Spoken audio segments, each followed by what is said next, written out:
صدیق اکبر محمد کا ساتھی، صداقت کا اعلیٰ جو معیار ٹھہرا ہے۔ صدیق اکبر محمد کا ساتھی، صداقت کا اعلیٰ جو معیار ٹھہرا۔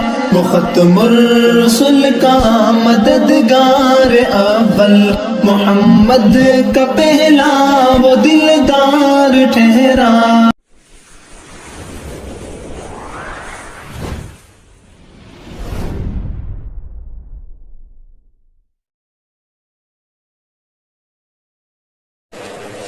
بسم اللہ الرحمن الرحیم۔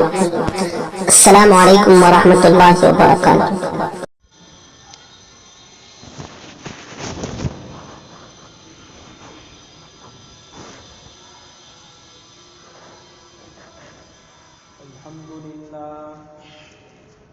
الحمد لله نحمده ونستعينه ونستغفره ونؤمن به ونتوكل عليه ونعوذ بالله من شرور أنفسنا ومن سيئات أعمالنا، من يهده الله فلا مضل له ومن يضلله فلا هادي له، ونشهد أن لا إله إلا الله وحده لا شريك له، ونشهد أن سيدنا وسندنا ونبينا ومولانا محمدا عبده ورسوله. أما بعد فأعوذ بالله من الشيطان الرجيم. بسم الله الرحمن الرحيم. وإذ ابتلى إبراهيم ربه بكلمات فأتمهن. صدق الله العظيم.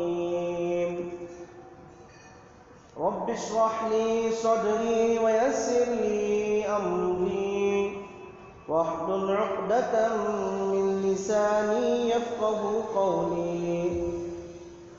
رب اشرح لي صدري ويسر لي أمري واحلل عقدة من لساني يفقه قولي. رب اشرح لي صدري ويسر لي أمري واحلل عقدة من لساني يفقه قولي. اللهم صل على محمد في أول كلامنا، اللهم صل على محمد في أوسط كلامنا، اللهم صل على محمد في كل كلامنا يا رب العالمين.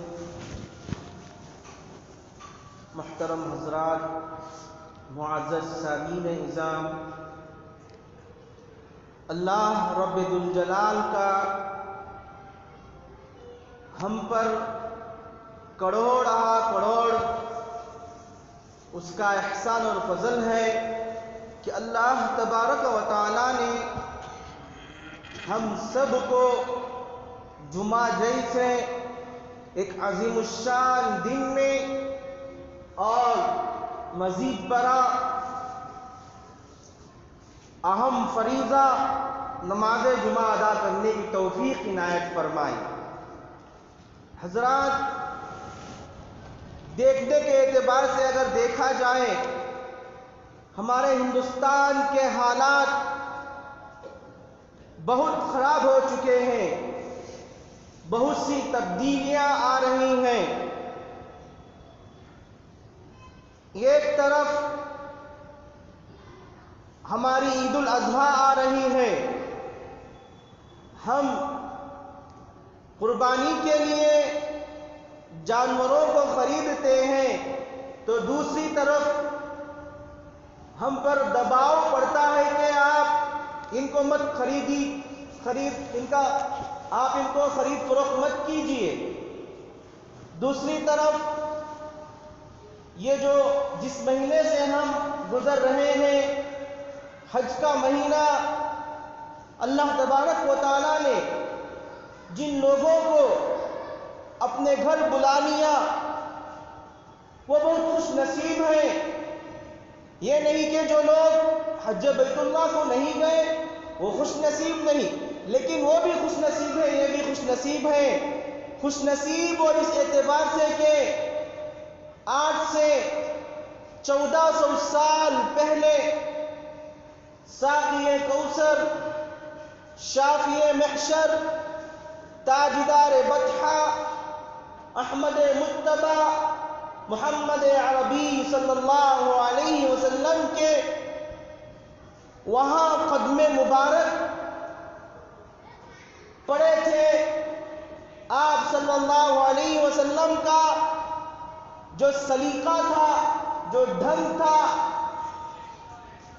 جو آپ صلی اللہ علیہ وسلم جس طریقے پر چل رہے تھے ہم اب تک سن رہے ہیں، لیکن جن کو اللہ تبارک و تعالیٰ نے حج بیت اللہ کے لیے قبول کر لیا وہ جا کر وہاں دیکھ رہے ہیں۔ کبھی میرے نبی کسی کونے پہ کھڑے ہو کر کسی کو دعوت دے رہے تھے، کبھی کسی اور جگہ آپ کو تکلیفیں دی جا رہی تھی، دین کے خاطر آپ کو ڈرایا جا رہا تھا، دھمکایا جا رہا تھا۔ یہ سب نظارے لوگ وہاں دیکھتے ہیں، دیکھنے کے بعد دل کے اندر ایک کیفیت پیدا ہوتی ہے کہ میرے نبی صلی اللہ علیہ وسلم فلاں سال پہلے یہاں آئے تھے، دین کی خدمت کیے۔ دین کی خدمت کرنے کے لیے جب نبی صلی اللہ علیہ وسلم دعوت دینے کے لیے جاتے تو آپ کو دین کی خاطر کس طرح ستایا جاتا، مارا جاتا، اور مکے میں جب آپ صلی اللہ علیہ وسلم نماز ادا کر رہے تھے وہ منظر بھی یاد کریں گے وہاں جا کر لوگ کہ آپ کے سینے مبارک پر جب آپ سجدے پر چلے جاتے ہیں آپ کی گردن پر اون کی اوڑھڑی، اون کی بوٹی ڈال دیتے ہیں۔ تو لوگ وہاں جا کر دیکھیں گے جن کے دل، جن کے قلوب میں اللہ کا ڈر ہوگا، وہ ان مقامات کو دیکھیں گے، دیکھ کر اللہ سے اور گڑگڑائیں گے اور لو لگائیں گے اور نبی کی محبت میں اور روئیں گے۔ یہاں آنے کے بعد وہ سارے مقامات دیکھ کر کہیں سعی بین صفا والمروہ ہو رہا ہے، طواف ہو رہا ہے، ایک نورانی ماحول ہے، وہ سارا دیکھ کر آ کر ہمیں بیان کریں گے۔ میں نے آپ حضرات کے سامنے قرآن مجید کے 1ویں پارے کی آیت تلاوت فرمائی جس کا ترجمہ ہے ہم نے ابراہیم کو چند کڑی آزمائشوں میں آزمایا، وہ پورے کے پورے کامیاب اترے۔ یہ اللہ تبارک و تعالی دیکھنا چاہتے ہیں کہ جو لوگ اللہ تبارک و تعالی کے جتنے زیادہ قریب رہتے ہیں، جو اللہ تبارک و تعالی کے احکامات پر چلتے ہیں، جو اللہ تعالیٰ کے حکم و نواہی پر چلتے ہیں، اللہ تبارک و تعالیٰ دیکھنا چاہتے ہیں پریشانیاں دے کر، مصائب دے کر، تکالیف دے کر، آیا اے بندہ جب اس کو تکلیفیں آتی ہیں، پریشانیاں آتی ہیں، میرے دین پر ثابت قدم رہے گا یا نہیں رہے گا؟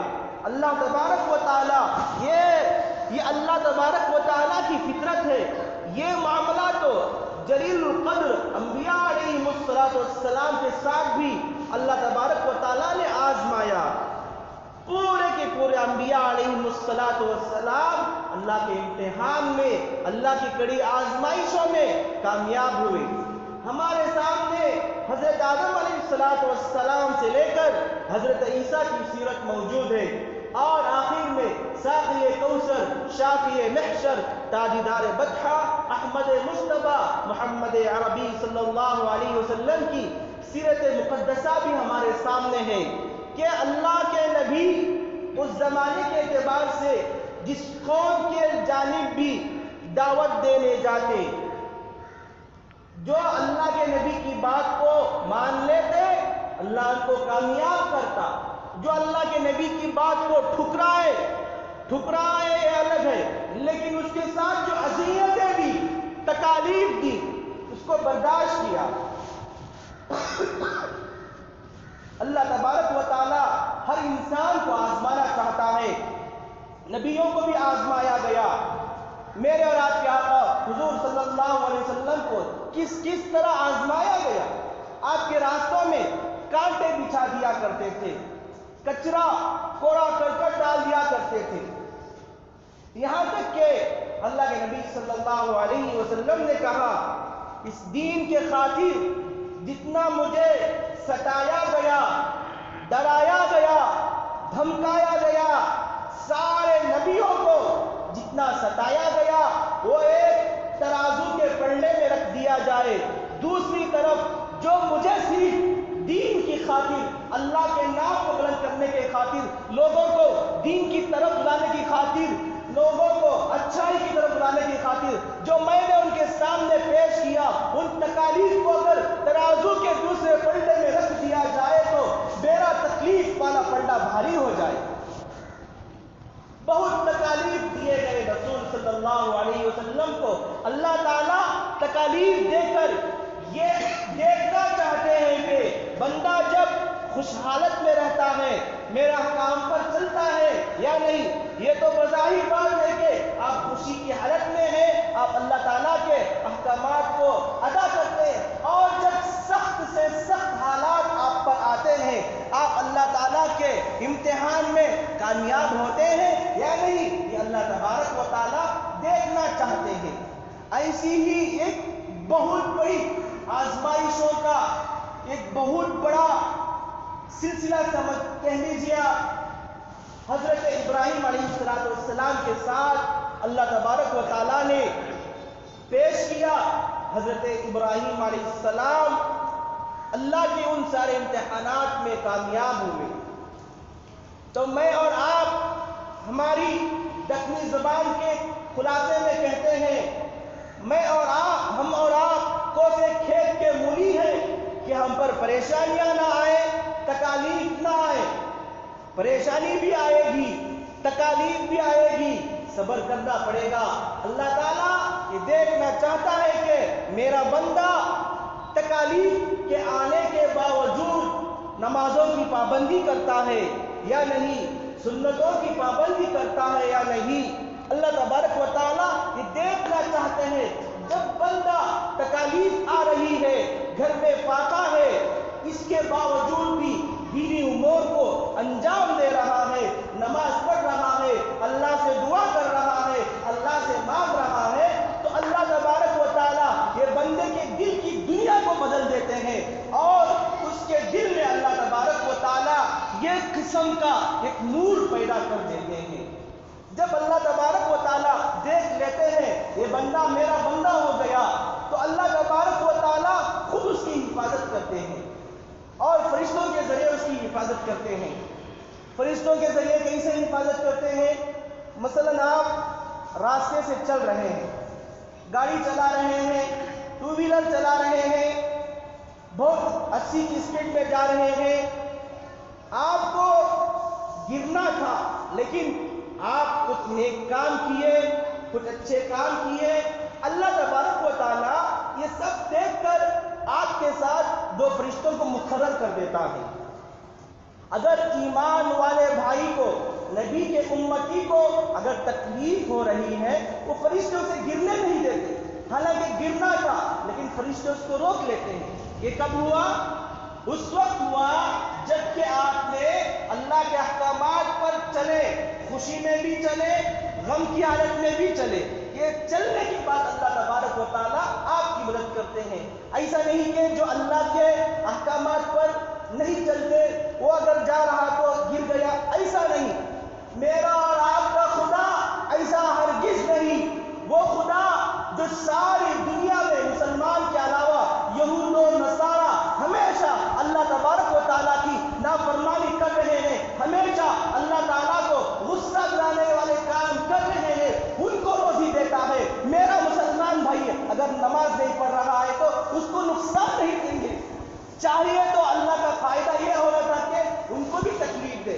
لیکن نہیں، اللہ دنیا میں بھیج دیا ہے۔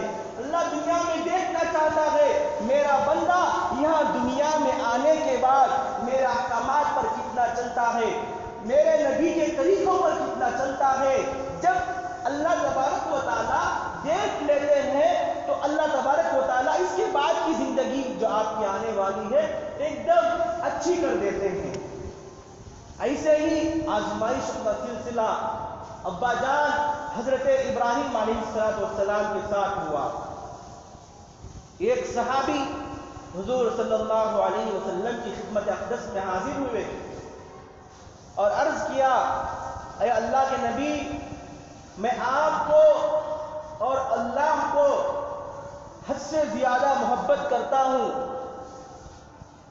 حضور صلی اللہ علیہ وسلم مسکرائے اور ارشاد فرمایا، یہ اس وقت مکمل ہوگا آپ کا کہا ہوا جملہ جب کہ آپ کے اوپر حالات آئیں گے، پریشانی آئیں گے، اس وقت میں دیکھا جائے گا۔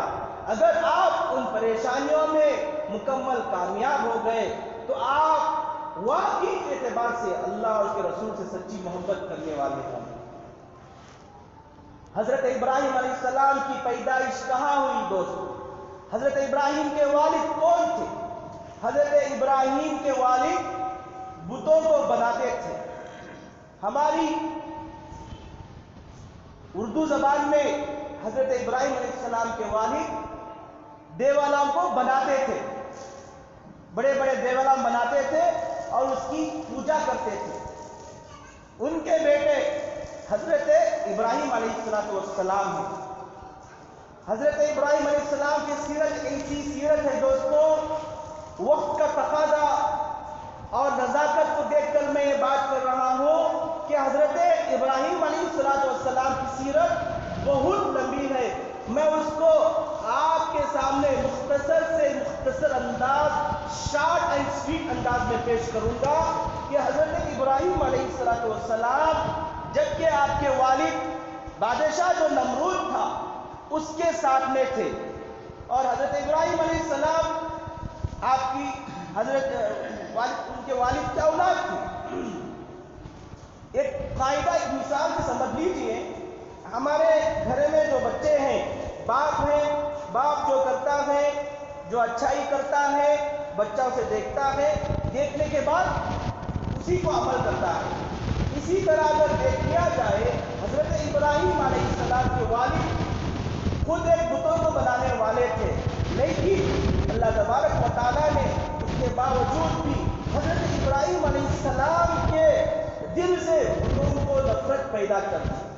حضرت ابراہیم علیہ السلام بارہا اپنے والد کے ساتھ جاتے تھے، ان کے والد بتوں کو بناتے تھے، دیولوں کو بہت سارے بناتے تھے۔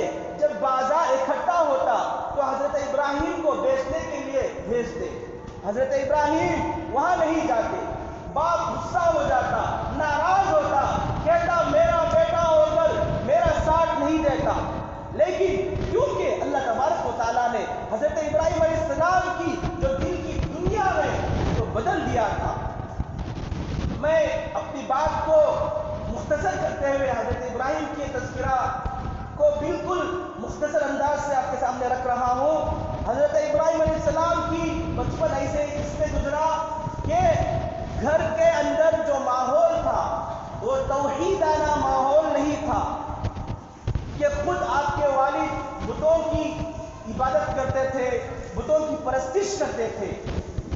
یہ رہتے ہوئے حضرت ابراہیم علیہ السلام بڑے ہو جاتے ہیں، اور ایک واقعہ ہے دوستوں، بہت سارے لوگ کہیں دور جاتے ہیں، ان کا ایک خطبے کا دن ہوتا ہے، عید کا دن ہوتا ہے، تو بہت سارے لوگ جاتے ہیں کہیں، اور حضرت ابراہیم علیہ السلام کے ایریے میں، حضرت ابراہیم علیہ السلام جس محلے میں رہتے تھے ان کا عبادت خانہ تھا، جس کو حضرت ابراہیم علیہ السلام وہاں نہیں جایا کرتے تھے، ان کی عبادت نہیں کرتے تھے، وہ بتوں کی پوجا نہیں کرتے تھے۔ بہت سارے لوگ وہاں چلے جاتے ہیں عید کے موقع پر کہیں دوسری جگہ۔ حضرت ابراہیم علیہ السلام ان کے بت خانے میں آتے ہیں، آ کر جو بڑے بڑے بت رہتے ہیں، کسی کا ہاتھ کاٹ دیے، چھڑا کے رہتے ہیں، تصویر بنائے رکھتے ہیں، ایک مورتی جیسی، کلہاڑی لے کر اس کو پھوڑ دیے، مار دیے، وہیں سے پارے میں اس کا تذکرہ موجود ہے دوستوں۔ تو بہت سارے لوگ جب واپس آئے، واپس آنے کے بعد دیکھا کہ ہماری بتوں کی حالت کسی نے اس طرح کر دیا، تو حضرت ابراہیم کو اس وقت پتا ہو گیا کہ یہ شخص جو یہ حرکت کیا ہے حضرت ابراہیم کی ہے۔ حضرت ابراہیم کو پیش کیا گیا، بادشاہ نے کہا لمبا پوچھا ہے، پھر میں بادشاہ نے تجویز کیا کہ حضرت ابراہیم کو ہم دنیا ہی سے ختم کر دیں گے، کہ تقریباً 40 دن تک انگار جلائی گئی۔ تفسیروں میں واقعہ لکھا ہے دوستو، تاریخ کتابوں میں واقعہ ملتا ہے 40 دن تک مکمل دن اور رات آگ جلاتے رہے حضرت۔ اور تاریخ کی کتابوں میں لکھا ہے جو کوئی بھی پرندہ اوپر سے اڑ کر جاتا، نیچے نہیں، پرندے تو اوپر اڑتے ہیں، اوپر اڑ کر جاتا، اس کی تپش سے، اس کی گرمی کی وجہ سے جل کر اندر ہی پڑ جاتا۔ بہت ہی 40 دنوں کے اندر اس کو جلایا گیا۔ اس کے بعد حضرت ابراہیم علیہ السلام کو اس کے اندر پھینکا گیا، لیکن اللہ تبارک و تعالیٰ نے وہاں حضرت ابراہیم علیہ السلام کے جانے کے بعد بھی جو آگ حضرت ابراہیم علیہ السلام کو نقصان پہنچانا تھا وہ نقصان نہیں پہنچائی۔ اللہ تبارک و تعالیٰ نے قرآن مجید کے 17 بارے میں ارشاد فرمایا ہے، بسم اللہ الرحمن الرحیم، قلنا یا نار کونی بردا وسلاما علی ابراہیم، اے آگ ابراہیم کے لیے تو سلامتی والی ٹھنڈی ہو جا۔ وہاں سے نکلے حضرت ابراہیم علیہ السلام، کچھ بھی نہیں ہوا۔ لوگوں نے دیکھا اس وقت کے حضرت ابراہیم علیہ السلام صحیح سالم باہر سے نکلتے ہیں۔ اب حضرت ابراہیم دھیرے دھیرے نبوت والے کام شروع کر دیتے ہیں کہ ہر طرف آپ کی مخالفت، گھر والے آپ کی مخالفت کر رہے ہیں، آپ کے دوست مخالفت کر رہے ہیں، یہاں تک کہ رشتہ دار بھی آپ کے بھائی جو رہتے تھے سارے حضرت ابراہیم کے مخالف ہو گئے۔ اللہ تبارک و تعالیٰ نے وہی فرمایا، اے ابراہیم تم یہاں سے ہجرت کرتے ہوئے مصر چلے جاؤ۔ حضرت ابراہیم علیہ السلام، یہ بات بھی ایک قاعدہ ہے دوستو، جو آدمی جس بستی میں رہتا ہے وہاں اسے جان پہچان ہو جاتی ہے، اور جب اسے کہا جائے کہ تم اس بستی کو چھوڑ کر کسی اور بستی میں چلے جاؤ، دل نہیں مانتا۔ یہی تو ہوا میرے اور آپ کے آقا ساقی کوثر، شافی محشر، تاجدار بطحہ، احمد مجتبیٰ محمد عربی صلی اللہ علیہ وسلم کے ساتھ۔ آپ مکے میں دین کی دعوت دے رہے تھے، لوگوں کو اچھائی کی دعوت دے رہے تھے، لوگ آپ کی باتوں کو نہیں مان رہے تھے، تو اللہ نے حکم فرمایا ہجرت کرو۔ آپ اللہ کے نبی صلی اللہ علیہ وسلم مکے سے ہجرت کرتے ہوئے مدینہ چلے گئے۔ جب آپ صلی اللہ علیہ وسلم مکے سے جا رہے تھے، کعبے کو دیکھ کر رو رہے تھے، اے کعبہ مجھے جانے کو، تجھے چھوڑ کر جانے کو میرا دل نہیں مان رہا ہے، لیکن اللہ کا حکم ہے میں اس لیے جا رہا ہوں۔ حضرت ابراہیم کے ساتھ بھی یہی ہوا دوستو۔ اللہ نے کہا جب آپ کی قوم آپ کی بات نہیں مان رہی ہے، آپ اچھائی کی طرف قوم کو بلا رہے ہیں، آپ کی بات نہیں سن رہی ہے، آپ ہجرت کریں۔ اسی لیے حضور صلی اللہ علیہ وسلم نے ارشاد فرمایا، ایمان کے بعد ہجرت کو بہت بڑا ایک ثواب کی چیز بتائی گئی ہے۔ مثلا ہمارے اعتبار سے دوستوں، ہم ایک ایسے ایریے میں رہتے ہیں جہاں غیر مسلم کی آبادی زیادہ ہے۔ آپ کو اپنا ذاتی مکان ہے، آپ کو وہاں سے آنے کے لیے دل نہیں کر رہا ہے، آپ نماز پڑھنے کے لیے آنا ہے تو تقریباً 5 کلومیٹر کا سفر طے کرنا ہے، یا 4 کلومیٹر کا یا 2 کلومیٹر کا، اب جو بھی سمجھ لیجیے، آپ کو آنے کے لیے بہت تکالیفیں آ رہی ہیں۔ اگر آپ اپنے محلے میں مسجد بنوانا چاہتے ہیں تو ہمارے غیر مسلم بھائی آپ کو نہیں بنوانے دے رہے ہیں، تو ایسے موقع پر اس آدمی کے لیے ضروری ہے کہ وہ ہجرت کر کے جہاں مسلمانوں کی آبادی ہے وہاں چلے جائے۔ اس طرح سے چلے جانا اللہ تبارک و تعالیٰ نے ایمان کے بعد سب سے بڑی چیز کہا ہے اس کا ثواب بھی بہت بڑا ثواب ہے۔ حضرت ابراہیم علیہ السلام کو حکم ہوا، ابراہیم تم مصر کی جانب ہجرت کرو۔ حضرت ابراہیم علیہ السلام ایک طویل زمانہ وہاں جا کر رہتے ہیں، پھر اس کے بعد حضرت ابراہیم علیہ السلام فلسطین چلے جاتے ہیں۔ وہاں اس وقت تک حضرت ابراہیم علیہ السلام تھوڑے بڑے ہو جاتے ہیں، ان کی شادی بھی ہو جاتی ہے، اور شادی ہونے کے بعد تقریباً 80 برس تک نہ کوئی اولاد ہے نہ کوئی بچہ ہے۔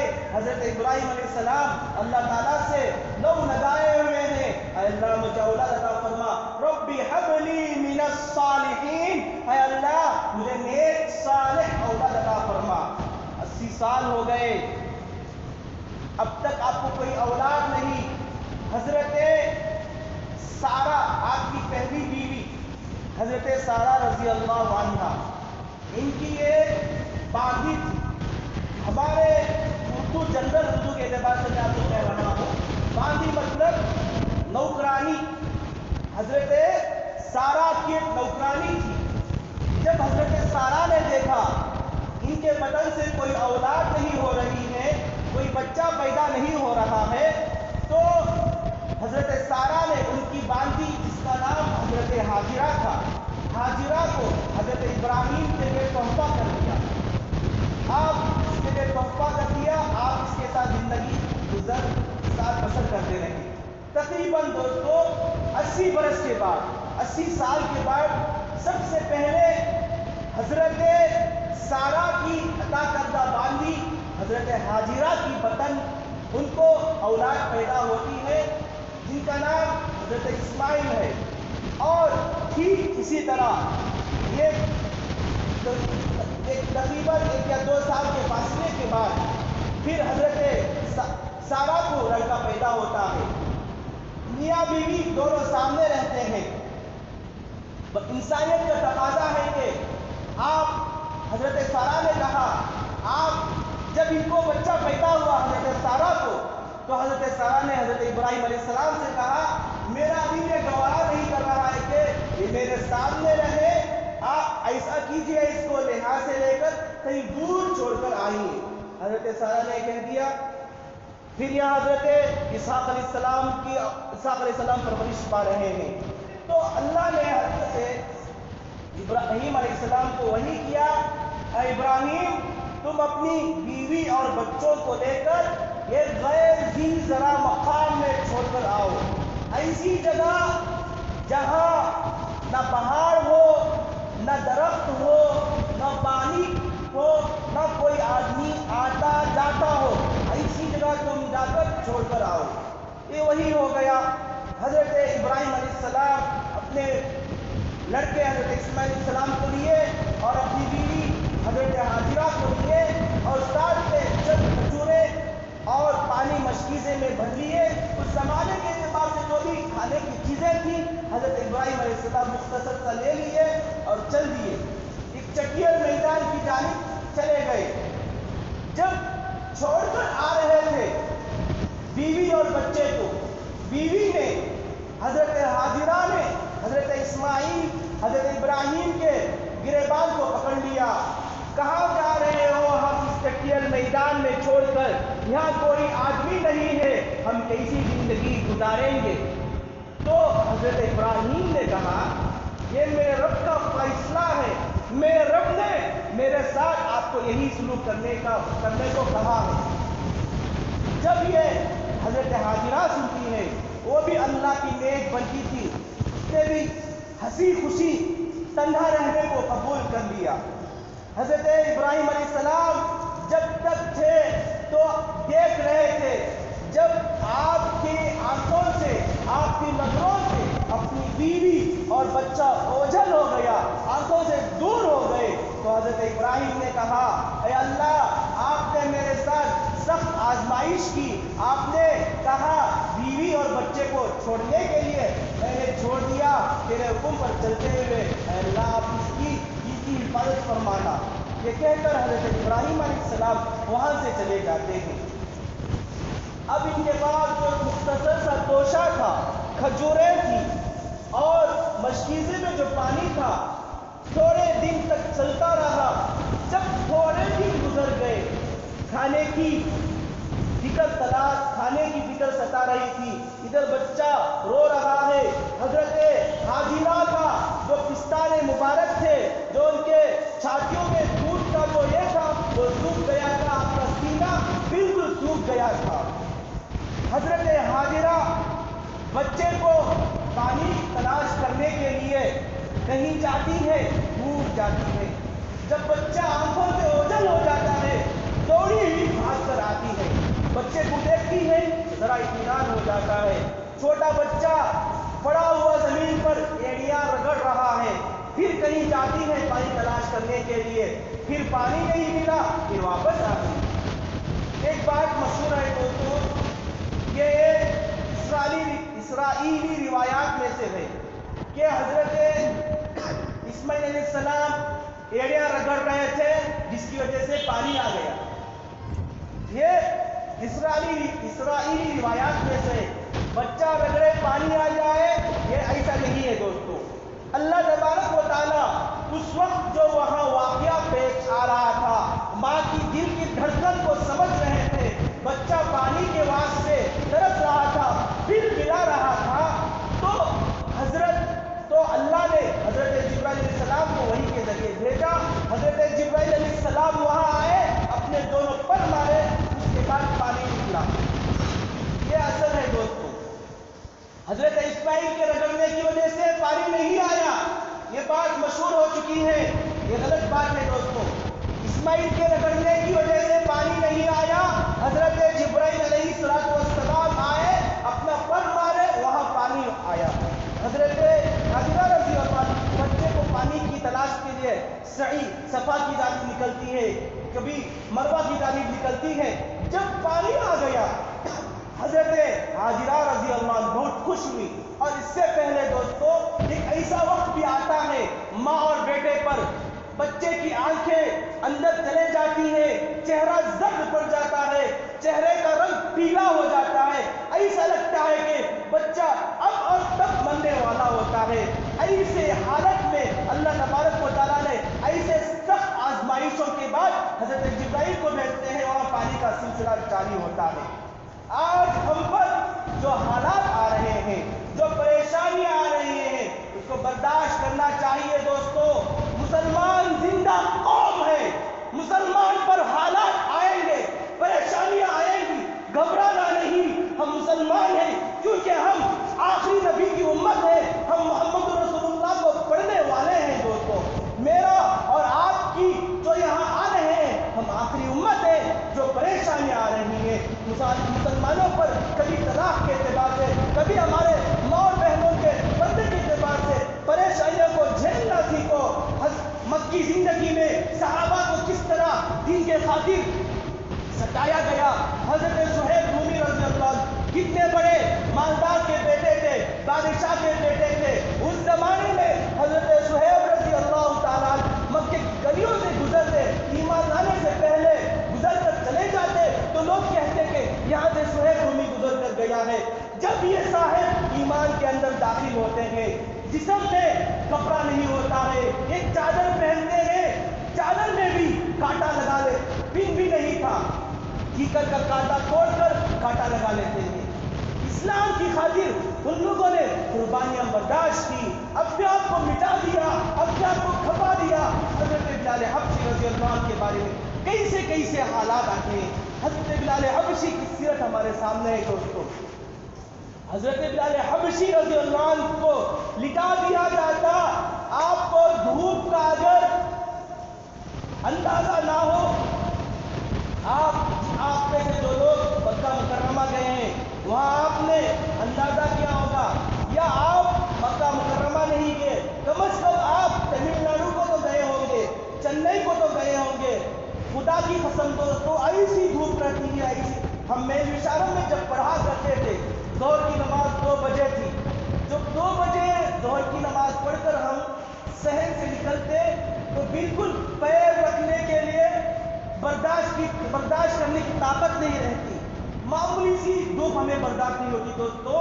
ہمارے جو اسلاف ہیں، ہمارے صحابی جو زندگیاں بسر کر گئے، آپ ان کے حالات کو پڑھیے، ان کی سیرتوں کو پڑھیے، آپ کا ایمان تازہ ہوگا۔ حضرت بلال حبشی رضی اللہ عنہ کو دوپہر کی کڑی آزمائشوں میں، تو کڑی دھوپ میں آپ کو لٹا دیا جاتا، اوپر سے ایک بھاری چٹاک دی جاتی. حضرت ابراہیم سے حضرت بلال سے کہتے اے بلال ایمان سے پھر جاؤ ہم تمہیں چھوڑ دیں گے.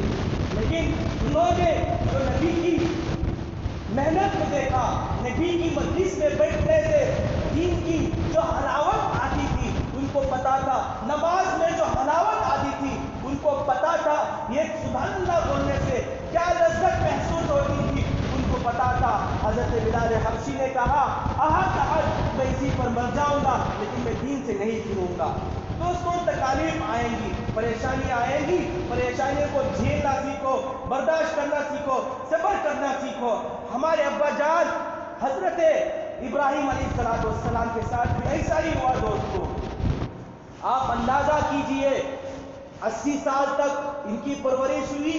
ایک بت خانہ, بتوں کی جو پرستش کرنے والا ہے, بتوں کو جو اپنے ہاتھوں سے بنانے والا ہے, دیولوں کو اپنے ہاتھ سے جو بنانے والا تھا, ان کے گھر میں پیدائش ہوئی حضرت ابراہیم کی.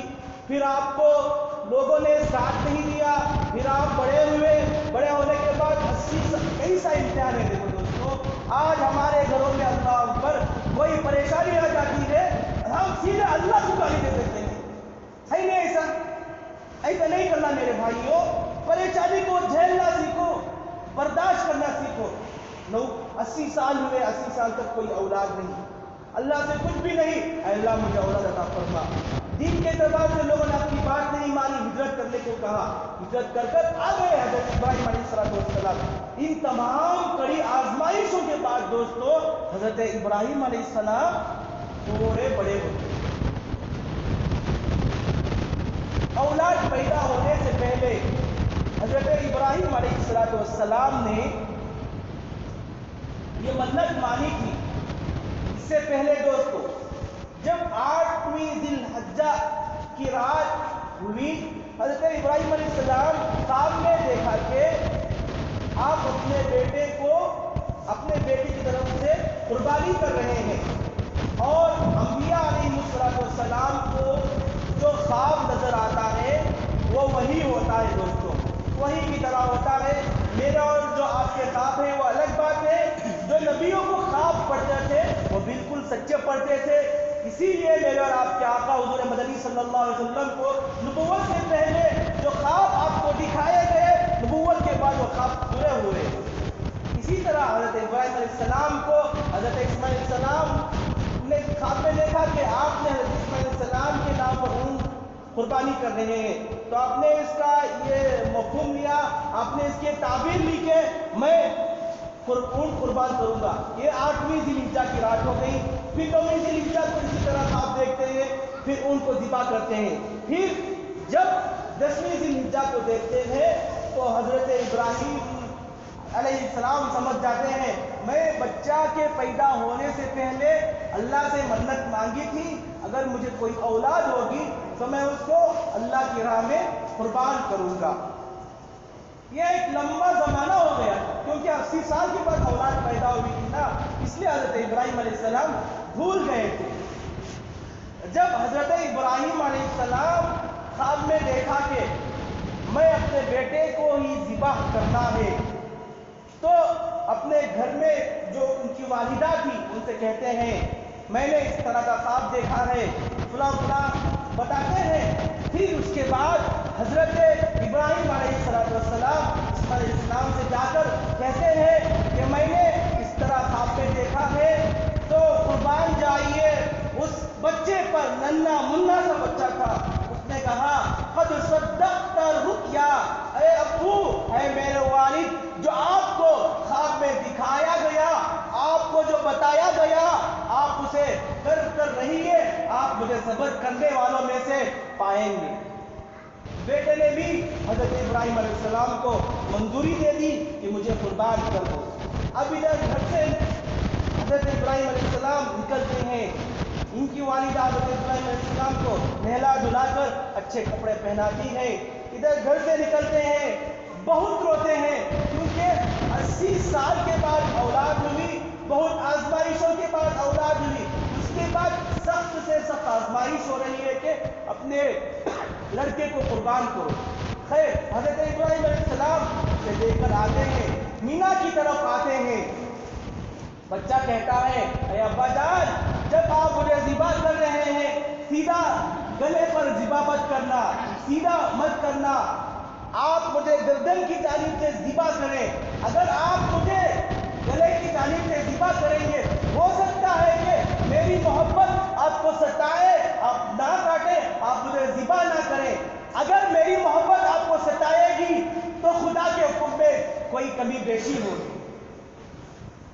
اتنا زبردست خدا کے احکامات قبول کرتے تھے دوستو۔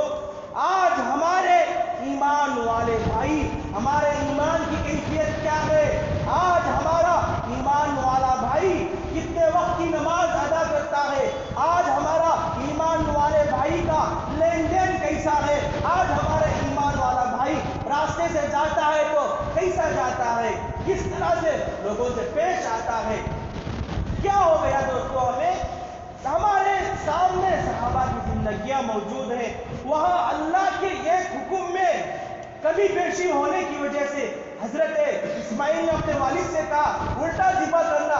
آج ہم اللہ کے احکامات کو جانتے ہیں، نبی کے طریقے کو جانتے ہیں، رسول صلی اللہ علیہ وسلم کے طریقے کو جانتے ہیں، صحابہ کی زندگیاں ہمارے سامنے موجود ہیں، اس کے رہتے ہوئے بھی ہم خواب غفلت میں سو رہے ہیں۔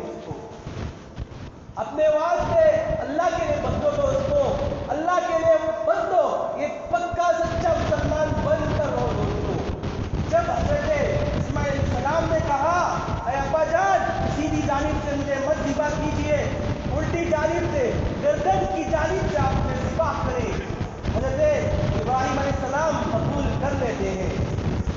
چھری لے کر آپ حضرت لٹا کر چھری چلانا چاہتے ہیں، ایک مرتبہ چلائے چھری نہیں چلی، دو مرتبہ چلائے تب بھی چھری نہیں چلائی، تیسری مرتبہ چلائے تب بھی چھری نہیں چلی، آخر میں حضرت ابراہیم علیہ السلام چھری کو پھینک دیتے ہیں۔ اللہ تبارک و تعالیٰ کا کرشمہ دیکھیے، اللہ تبارک و تعالیٰ نے اس چاقو کو، بےجان چیز کو زبان دی۔ چاقو نے کہا اے ابراہیم آپ خلیل ہیں، آپ کہتے ہیں مجھے کاٹنے کے لیے، دوسری جانب رب جلیل کا حکم ہے کہ نہ کاٹو، آخر مجھے بتائیے میں خلیل کی مانوں یا جلیل کی مانوں؟ یہ واقعہ ہونے کے بعد حضرت جبرائیل علیہ السلام ایک دمبے کو لا کر صحیح سالم حضرت ابراہیم علیہ السلام سے کہتے ہیں اے ابراہیم تم نے، اللہ نے جو تم سے مواخذہ کیا، جو تم کو آزمانا چاہ رہا تھا، دین کے اعتبار سے پریشانیوں کو دے کر، تکالیف کو دے کر، بہت طویل ایک لمبی زندگی آپ نے آزمائشوں میں مبتلا کیا، تو اللہ تبارک و تعالیٰ نے کہا آپ اللہ تبارک و تعالیٰ کے امتحان میں کامیاب ہو گئے، آپ اسماعیل کے بجائے اس دمبے کو قربان کرو۔ تب سے دوستو حضرت ابراہیم علیہ السلام کی سنت زندہ ہوئی، اس کے بعد سے اب تک اللہ تعالیٰ نے اور صبح قیامت تک اللہ تبارک و تعالیٰ نے سارے لوگوں کے لیے جو مالدار حضرات ہیں، جو رمضان میں زکوٰۃ دیتے ہیں، ویسے حضرات پر قربانی واجب ہے۔ جن کے پاس سونا 7.5 تولہ سونا یا 52 تولہ چاندی جن کے پاس ہو، ان کو قربانی دینا ہے دوستو، اور جس کے پاس قربانی دینے کی وسعت نہیں ہے لیکن پھر بھی یہ قربانی دے رہا ہے تو اللہ تعالیٰ کے نزدیک یہ آدمی بہت زیادہ پسندیدہ ہے اور بہت زیادہ مقبول ہے۔ اور قربانی کے اعتبار سے دوستو کون سا جانور کو ہم ذبح کریں، کون سے جانور کو ذبح نہ کریں؟ جو جانور چوپائے ہیں، گائے ہیں، بکرے ہیں، بیل ہیں، بھینس ہیں، جو ہمارے عرف میں جو ہے اسے ذبح کریں، اور جنگلی جانور جو ہے اسے ذبح نہ کریں، مرغی کو ذبح نہ کریں، بطخ کو ذبح نہ کریں۔ اور بکرا کتنے سال کا ہونا چاہیے ذبح کرنے کے لیے؟ تو ایک اصول ہے دوستو، بکرا 1 سال کا ہونا ضروری ہے۔ اگر کوئی بکرا ایسا ہے کہ 6 مہینے میں ہی اچھا ہٹا کٹا موٹا مربع ہے تو سمجھا جائے گا کہ وہ 1 سال کے برابر ہی ہے، تو 6 مہینے والے بکرے کی بھی قربانی صحیح ہے، لیکن 1 سال کا ہونا ضروری ہے۔ کوئی ایسا بکرا ہے جو 6 مہینے میں ہی 1 سال کا نظر آ رہا ہے تو آپ اسے بھی قربانی کر سکتے ہیں۔ اور جو گائے اونٹ ہے بیل ہے ان کے لیے کم از کم 2 سال کا ہونا ضروری ہے۔ جب یہ 2 سال کے ہو جائیں گے آپ قربانی دے سکتے ہیں۔ اور کن جانوروں کی قربانی نہیں دے سکتے؟ لنگڑا جانور ہو، کانا جانور ہو، کان کٹا ہو، ایسے جانوروں کی قربانی قابل قبول نہیں، کیونکہ آپ اللہ کی جانب میں قربانی پیش کر رہے ہیں تو صحیح سالم پیش کرنا ہے۔ اور اس کی حضرت زید بن ارقم رضی اللہ عنہ سے روایت ہے، انہوں نے آپ صلی اللہ علیہ وسلم سے پوچھا قربانی کیا ہے، تو آپ صلی اللہ علیہ وسلم نے ارشاد فرمایا سنت ابیکم ابراہیم، تمہارے ابا تمہارے جد امجد حضرت ابراہیم علیہ السلام کی سنت۔ صحابی نے حضرت زید بن ارقم نے کہا اگر یہ اس طرح کریں گے تو ہمیں کیا ملے گا؟ حضور صلی اللہ علیہ وسلم نے کہا بکرے کی کھال پر، بکرے کے چمڑے پر جتنے بال ہیں ان بالوں کے برابر نیکیاں ملیں۔ پھر اون کے بارے میں پوچھا گیا، پھر آپ صلی اللہ علیہ وسلم نے بھی کہا جتنا اون ہوگا الگ الگ کر کے گنا جائے، اس کے اعتبار سے جتنا اون ہوگا اتنی نیکیاں ملیں گی۔ اور ایک دوسری حدیث میں ہے قربانی کرنے والوں کے لیے جب آپ گائے ذبح کر رہے ہیں یا بکرا ذبح کر رہے ہیں، جب وہ جانور سے خون زمین پر گرتا ہے، گرنے سے پہلے اللہ تبارک و تعالی قربانی کرنے والے کے گناہوں کو بخش دیتے ہیں۔ بہت بڑی عبادت ہے دوستو، آپ اس کو ادا کریں۔ ہم میں سے جو مال والے ہیں، وسعت والے ہیں، ضرور ادا کریں۔ اور اس کے علاوہ جو ایک اہم فضیلت ہے تکبیرۃ تشریق کی، وہ ہے 9ویں ذی الحجہ سے لے کر 13ویں ذی الحجہ تک۔ مثلا اتوار کا دن ہے، سنڈے کا دن ہے، سنڈے کی فجر سے لے کر جمعرات کی عصر تک تکبیرۃ تشریق پڑھنا چاہیے۔